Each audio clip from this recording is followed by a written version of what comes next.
우리 현대인들에게 마치 끝나지 않는 이렇게 계속해서 우리가 고민하고 매달려야 하는 이 고민, 이 숙제 중에 하나가 바로 이 다이어트라는 것입니다. 더 건강한 내일을 맞이하기 위해 혹은 좀 더 멋지고 아름다운 그 외형을 가지기 위해 우리 현대인들은 이 다이어트라는 단어를 마음 한구석에 항상 품고 살아갑니다. 저 역시 그 숙제에 자유롭지 못한 그런 사람 중에 한 명인데요. 항상 이 목사가 항상 성령 충만하게 나아가야 되는데 계속해서 이 육체만 충만하게 나아가는 것 같은 이 저의 모습을 보면서 저에게도 이전에는 눈물겹게 또 다이어트에도 성공했다가 또 방심한 사이에 다시 원점으로 돌아오는 수없이 이거 반복된 역사가 또 제 안에 있었습니다. 그런데 이 다이어트를 하다 보면은 참 이상합니다. 다이어트가 단순히 운동만 많이 한다고 되는 게 아니라는 것입니다. 제 인생에 가장 운동을 많이 했었던 시절은 제가 아무래도 20대 초반 제가 체육대학을 다닐 때였는데요. 그때는 수업 시간에도 운동하고 또 수업이 끝나면은 너 이제 더 잘해야 되니까 그때도 또 운동하고 또 수업 끝나면 다 같이 모여서 또 운동시키고 정말 운동을 많이 하던 시절이었습니다. 그렇게 하면은 그 정도면은 정말 살도 많이 빠지고 그렇게 좀 돼야 할 텐데 그렇지 않았습니다.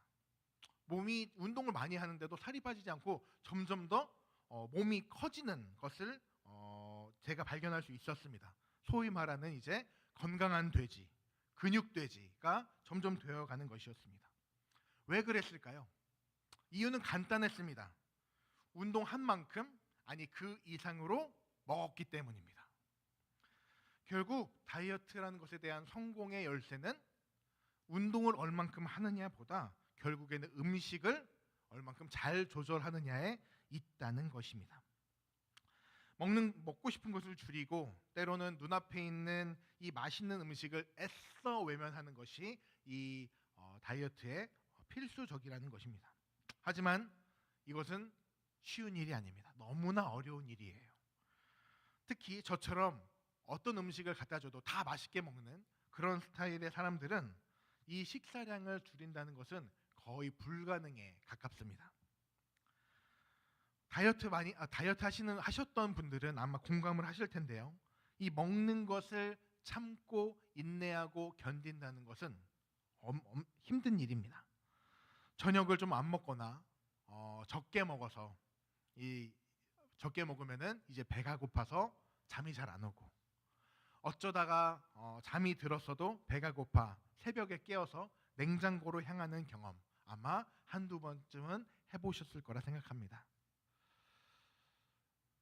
저뿐 아니라 많은 분들이 우리의 의지로 이 먹는 것을 참고 인내하는 것이 정말 어렵구나라는 것들을 경험해 보신 적이 아마 있으실 겁니다.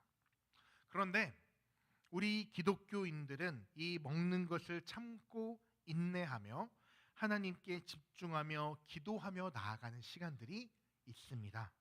바로 금식이라고 부르는 그 시기죠. 하나님께 온전히 집중하기 위해 스스로 먹는 것을 멈추고 진행하는 이 금식은 우리 기독교의 역사 안에서도 굉장히 오래된 전통입니다. 그만큼 이 금식을 통해 하나님을 만나고 하나님께 나아가는 자들이 많았다는 것이지요. 오늘은 특별히 이 스가랴의 말씀을 통해서 이 금식에 대해 그 중에서도 특별히 하나님께서 원하시는 금식이 무엇인지를 우리가 함께 살펴보고자 합니다. 오늘 우리가 함께 살펴봤었던 이 스가랴 이 본문의 배경은 이제 남유다가 바벨론에 의해서 완전히 멸망하고 수많은 사람들이 포로로 끌려가고 70년이 지나 그들이 다시 이스라엘로 이 예루살렘으로 돌아온 시점입니다. 소위 말하는 1차 포로 귀환 시기.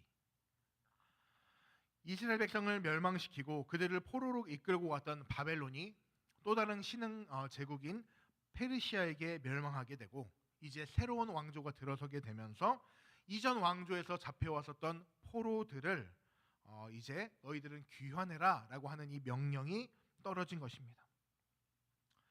그래서 하나님께서는 이 페르시아 왕의 마음을 만지셔서 마침내 다리오 왕의 칙령에 따라 그들은 예루살렘으로 다시 돌아가게 됩니다. 70년 만에요.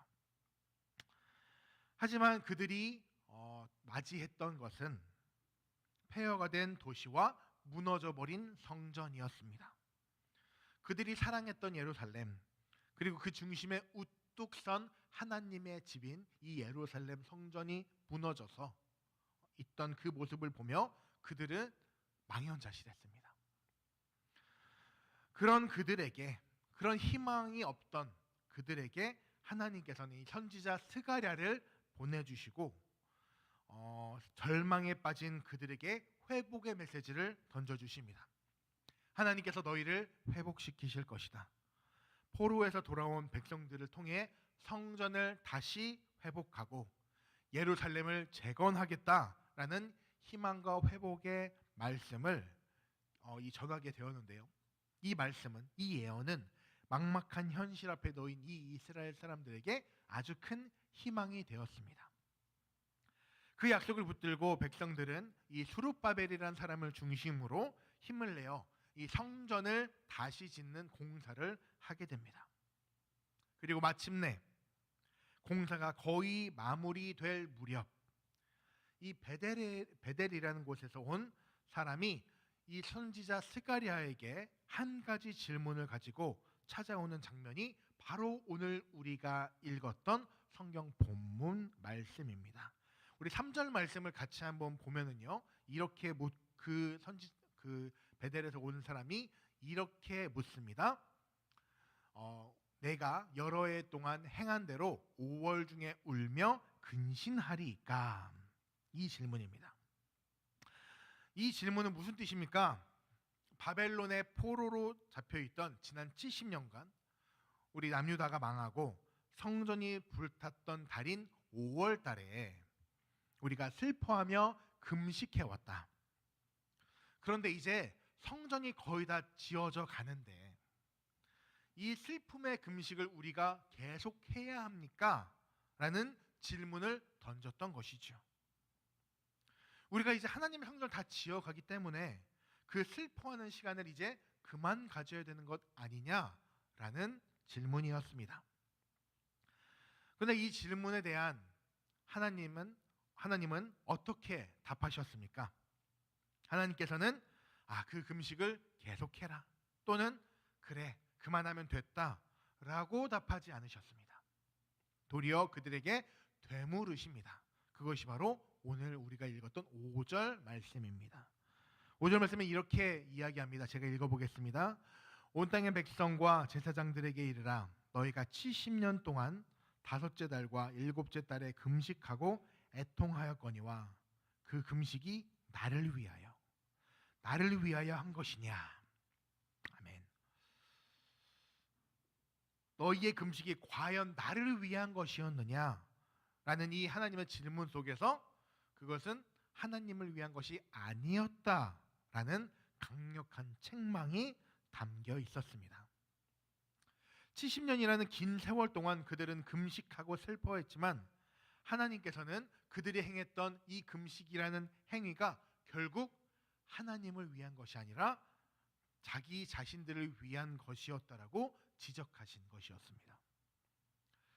그들이 처음에 행했던 이 금식의 의도는 나라를 잃었던 슬픔과 하나님께 버림받았다라고 하는 그 아픔, 그리고 타국에서 포로로 잡혀 살아야 하는 이 고통스러운 현실에 대한 한탄이었습니다. 하나님, 우리가 우리의 죄악 때문에 나라를 잃고 성전을 무너뜨리는 일을 겪었습니다. 너무나 고통스럽고 힘듭니다. 라며 이 금식을 시작합니다. 하지만 안타깝게도 이 금식은 그 수준에서 머무르고 말았습니다. 그들은 자신들의 죄 때문에 나라가 망하고 성전이 무너졌다는 사실을 참회하고 거기서 한 발 더 나아가 하나님의 마음을 헤아리며 그분께로 자신들의 마음을 돌이키는 데까지 나아가야 하는데 그러지 못했다는 것이지요. 그리고 그 애통함과 회개를 자신의 삶 속으로 가져가지 못합니다. 그뿐 아니라 그들의 금식은 첫 1년, 2년, 이 처음에는 전심으로 이 금식에 참여하다가 그것이 5년, 10년이 되고 20년 계속 시간이 지나면서 점점 그 첫 마음이 무뎌지고 점점 형식적으로만 그 금식을 지키게 된 것입니다. 그렇게 70년이 되기까지 이 금식은 형식적인 종교의식 그리고 습관적인 그냥 애통만 남아있었을 뿐입니다. 결국 그들의 금식은 지금 내가 금식을 하고 있다라고 하는 자기 만족과 자기 연민에 빠진 금식이었습니다. 하나님께서는 오늘 말씀을 통해서 내가 원하는 금식은 그런 것이 아니다라고 말씀을 하고 계십니다. 그렇다면 하나님께서 원하시는 금식은 무엇일까요? 하나님께서 원하시는 금식은 하나님께 집중하는 시간, 하나님을 바라보는 시간, 그리고 전심으로 참회하고 회개하는 시간이어야 합니다. 제가 이 부분 중요하니 다시 한번 말씀드리겠습니다. 하나님께서 원하시는 금식은 하나님께 집중하는 시간, 하나님을 바라보는 시간, 그리고 전심으로 참회하고 회개하는 시간이어야 한다는 것입니다. 금식의 본질은 무엇입니까? 성경에서는 이 금식에 대해서 이렇게 얘기합니다. 죄에 대한 백성들의 참회를 나타내고 그 참회를 바탕으로 하나님 앞에 다시 나아가고 이 현재의 어려움을 극복하기 위한 노력이다라고 성경에서는 이야기를 하고 있습니다. 쉽게 말해 이 금식이라는 것은 사죄와 회개의 의미를 담고 있다는 것입니다. 또한 이 금식은 그렇기 때문에 하나님을 만나는 수단으로도 사용되었습니다. 여러분, 밥을 먹지 않게 되면 어떻게 됩니까? 너무 쉬운 질문인가요? 당연히 배가 고프게 됩니다. 배가 계속해서 고파도 밥을 안 먹게 되면 우리는 어떻게 되죠? 네, 계속해서 살이 빠진다. 살이 빠지면 좋겠다라고 생각하실 수도 있겠지만 이 금식의 본질은요, 결국에는 내 생명과 연관되어 있다는 것입니다. 몸에서는 에너지를 만들기 위해서 이 음식물이 필요한데 계속해서 음식물이 들어오지 않으니 몸에 저장된 에너지를 쓸 수밖에 없고 그것이 사라지게 되면은 인간은 굶어서 죽게 됩니다. 그래서 이 금식이라는 의미, 진정한 금식이라는 의미는 내 생존 수단을 끊을 만큼, 내 목숨을 걸 만큼 내 생명을 유지하는 것보다 내가 하나님을 더 사모하고 내 마음에 있는 죄들을 회개합니다. 주님을 만나고 싶다라는 의미가 포함되어 있다는 것입니다. 그런데 오늘 본문에서 말하는 것처럼 이제 성전도 다 재건되어 가고 이제 우리가 그동안 금식했던 것들을 하나님께서 알아주시고 우리의 기도를 들으셨던 것 같다. 우리의 요구가 받아들여졌기 때문에 우리도 이제 이 금식 그만하겠다라고 이 베델에서 온 사람은 느꼈던 것이지요. 그래서 하나님께서는 너희가 하고 있는 그 금식이 지금 올 나를 위한 것이냐라고 되물으셨던 것입니다. 제가 지금은 이렇게 굉장히 충만한 몸을 가지고 있지만 제가 20대 때는 꽤 그래도 금식을 많이 해본 경험이 있습니다. 이 중에도 우리가 금식기도 하셨던 경험이 있으신 분들이 많으실 텐데요. 제가 대학교 때 활동했었던 이 한국대학생 선교회라고 하는 이 선교단체는 매년 겨울마다 금식 수련회라는 것을 개최했습니다. 이 금식 수련회를 그냥 하루 이틀 한 게 아니고요. 무려 3박 4일을 진행했습니다. 말이 3박 4일이지만 총 따져보면 한 7끼 정도 되는 것이었는데요. 이 3박 4일을 금식한다는 것이 혼자 하면은 불가능할 것 같지만 이 한 수련회 장소에 이 수백 명의 사람들이 함께 모여서 또 금식하고 이 찬양하고 기도하고 말씀 들으면 또 그렇게 또 이렇게 하게 되는 것들을 저는 또 경험했습니다. 이 연말에 하던 이 금식 수련회는 특별히 민족과 나라를 위해 기도해야 한다는 사명감을 가지고 모이던 그런 수련회였습니다. 그래서 이 금식 수련회를 들어가기 전에는 내가 이 나라와 민족을 위해 기도하는, 그것을 위해 금식하는 그런 사람이다라는 이 자부심으로 이 금식 수련회를 시작하게 됩니다. 그렇게 이제 첫날이 지나고 둘째 날 아침까지는 그래도 좀 쌩쌩합니다. 그 전날에 들어오기 전에, 수련회 들어오기 전에 음식을 또 많이 먹고 왔거든요. 그래서 아침까지는 괜찮은데 문제는 이제 둘째 날 점심부터가 이제 문제가 됩니다. 힘들어지기 시작합니다. 여러 프로그램들이 있지만 그 앉아 있는 모습에 어깨들이 점점 이제 처지기 시작합니다. 사람들이. 그리고 쉬는 날이 되면은 쉬는 시간이 되면은 원래 그 전까지 기도하고 찬양하며 막 뛰어다니던 이들이 이제는 배가 고프고 먹을 건 없으니까 눕기 시작합니다. 힘이 빠지게 되는 것이죠. 셋째 날이 되면은 이제 모두가 배고프고 모두 서로 굉장히 예민해집니다. 짜증이 가득 나 있는 얼굴들을 하고 있습니다. 수련회 뒤쪽을 보면은, 수련회장 뒤쪽에 보면은 이제 사람은 밥을 안 먹으면 이제 탈수 현상이 일어날 수 있기 때문에 한쪽에는 물이 가득하고 한쪽에는 이제 소금을 제공하는 곳이 있었는데요. 이 첫째 날에는 이 소금을 받아서 먹을 수 있는 이 부스가 아무도 없습니다. 거들떠 보지도 않습니다. 그런데 그곳이 둘째 날, 특별히 셋째 날이 되면은 그곳에 사람들이 줄을 많이 서기 시작합니다. 소금이라도 먹어야 되겠다라는 그 일념으로 그곳에서 줄을 서는 것이죠. 저도 이제 그때 소금을 받아 먹으면서 소금이 자체가 이렇게 맛있을 수 있구나라는 것을 처음으로 깨닫게 됩니다. 소금이 이렇게 고소한 맛이 있구나. 어떻게 또 먹으면 새우깡 같은 맛이 나기도 하고요. 그러면서 이 소금을 음미하며 맛있게 먹는 이 저의 금식 셋째 날의 모습을 발견할 수 있었습니다. 그뿐 아닙니다. 처음에는 저희가 이 기도 노트라는 게 있어서 그곳에 이제 우리가 기도하러 갔기 때문에 나의 여러 가지 기도 제목을 적고, 혹은 옆에 있는 사람의 기도 제목을 듣고 적어주면서 기도 제목을 적고 기도하면서 서로 중보하며 이렇게 기도하며 나아가던 사람들이 둘째 날이 되고 셋째 날이 넘어가게 되면서 이 서로의 기도 제목을 적던 기도 노트가 이제 음식을 먹을 리스트로 바뀌게 됩니다. 옆에 있는 사람들과 이렇게 얘기하는 거죠. 넌 금식 수련회 끝나면은 너 뭐부터 먹을 거야?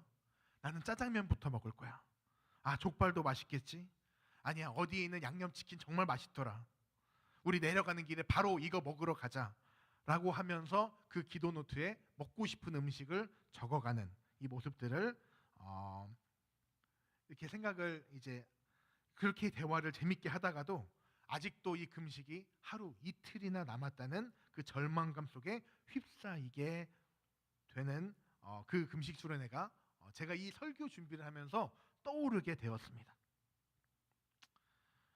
그리고 저 자신에게 이렇게 묻게 되었습니다. 하나님께서 저에게 마치 이렇게 물어보시는 것 같았던 것이죠. 그 금식이 나를 위하여 한 것이냐? 만약 하나님께서 저에게 그렇게 물으셨다면 저는 그 질문에 아무 말도 대답할 수 없었을 것입니다. 우리의 진심으로 전심으로 드리지 못했던 이 하나님의 원하는 금식이 아니었던 것이지요. 그러므로 진정한 금식이란 우리가 행위로서 금식하고 형식적인 종교의식, 습관처럼 하는 것이 아니라 하나님께 집중하는 시간, 하나님을 바라보는 시간, 그리고 전심으로 참회하고 회개하는 시간이 되어야 한다는 것입니다.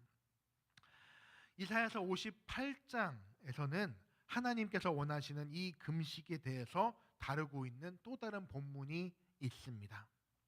3절 4절 말씀인데요. 이 말씀은 제가 한번 읽어보도록 하겠습니다. 우리가 금식하되 어찌하여 주께서 보지 아니하시오며 우리가 마음을 괴롭게 하되 어찌하여 주께서 알아주지 아니하시니까. 보라, 너희가 금식하는 날에 오락을 구하며 온갖 일을 시키는도다. 보라, 너희가 금식하면서 논쟁하며 다투며 악한 주먹으로 치는도다. 너희가 오늘 금식하는 것은 너희의 목소리를 상달하게 하려는 것이 아니니라. 아멘. 이 이사야 58장에서 말하고자 하는 의미는 무엇입니까? 금식하는 행위는 하면서 마음을 괴롭게 하고 하나님께서 나의 그 고통을 알아주시길 바라는 마음으로 내가 금식은 하고 있지만 정작 이 금식하는 중에 회개하는 모습으로 나아가지 못하는, 그래서 이전의 행동을 끊지 못하고 그대로 전혀 회개하지 않는 모습, 이전처럼 오락을 구하고 논쟁하고 다투는 모습, 이러한 전혀 회개하지 않는 이 모습은 하나님께 나아가는 모습이 아니다. 하나님께서 그것을 기뻐하지 않으신다라고 말씀하고 계시는 것입니다. 그저 형식적인 금식, 하나님께 전심으로 나아가고 회개하지 못하는 이들의 모습을 하나님께서는 책망하고 계시는 말씀이었습니다. 사랑하는 유니온교회 성도 여러분, 지금 우리는 금식하고 있지 않습니다. 하지만 우리가 지금 주어진 상황은 이 금식을 해야 하는 이 상황, 이 마음가짐과 비슷한 상황입니다. 우리가 우리 건물을 팔고 지금 현재 새 땅으로 나아가기 위해 임시처소에서 예배를 드리는 이 광야의 시간들을 우리는 보내고 있습니다.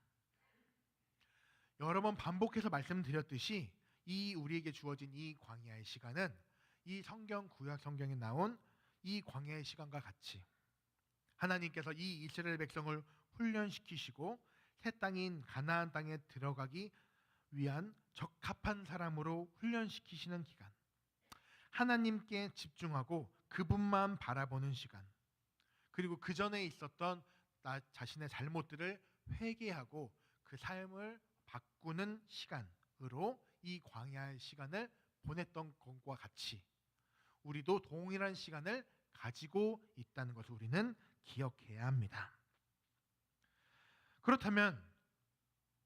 그렇기 때문에 이 광야의 길을 걷는 우리들도 이 금식하는 이들과 마찬가지의 마음가짐을 가져야 한다는 것이지요. 그렇다면 여러분이 지금 드리는 이 예배가 금식과 같은 마음으로 하나님만 바라보며 살고 있는가를 우리는 우리의 삶을 돌아봐야 합니다. 아니면은 이 시간이 매주 나오는 그냥 예배로 습관적으로 앉아 있는 것은 아닌지 우리의 모습을 돌아봐야 합니다. 하나님께서는 습관으로서 앉아 있는 우리의 모습이 아니라 우리의 진심을 알고 싶어 하십니다. 또한 우리는 하나님께 더욱더 나아가고 그리고 하나님을 만나기 위해서 우리는 얼마 전부터 공동체 성경 읽기, 그리고 함께 성경 필사, 그리고 말씀 암송을 함께 진행하고 있습니다. 이 시간들은 우리가 하나님을 더 알아가고 그분의 성품을 깨닫고 그분을 닮아가기 위해 하는 것들이죠. 그런데 혹여나 이러한 교회에서 하는 이 말씀을 집중하는 이 부분들이 하나님을 알아가고 그분께 집중하는 시간이 아니라 그저 나의 종교적인 만족감을 위해서 하고 있지는 않은지 여러분의 모습을 돌아보시기를 바랍니다.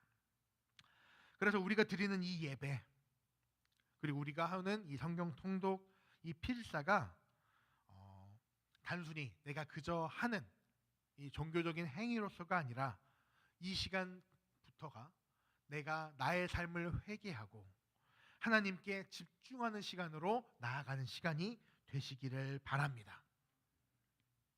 그래서 지금 우리가 겪고 있는 이 광야의 시간 중에 우리가 드리는 이 예배, 그리고 우리가 집중하고 있는 교회 여러 가지 성경을 우리가 읽고 있는 여러 가지 이 프로그램들을 통해서 우리가 매 순간 하나님께 나아가고 우리의 삶을 회개하는 이 금식하는 자들과 같은 마음을 모두가 가지시기를 바랍니다.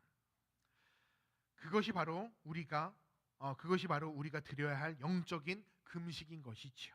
우리는 그렇게 나를 부인하고 내 삶의 주도권을 하나님께 내어드리며 그분의 뜻에 순종하는 훈련으로 날마다 나아가야 합니다. 의식만 남고 본질을 잃어버린 신앙이 아니라 우리의 삶 속에 금식의 본질을 실천함으로써 그렇게 하나님을 기쁘시게 하는 자가 모두가 되는 저와 우리 여러분들이 모두가 되시길 주님의 이름으로 축원합니다.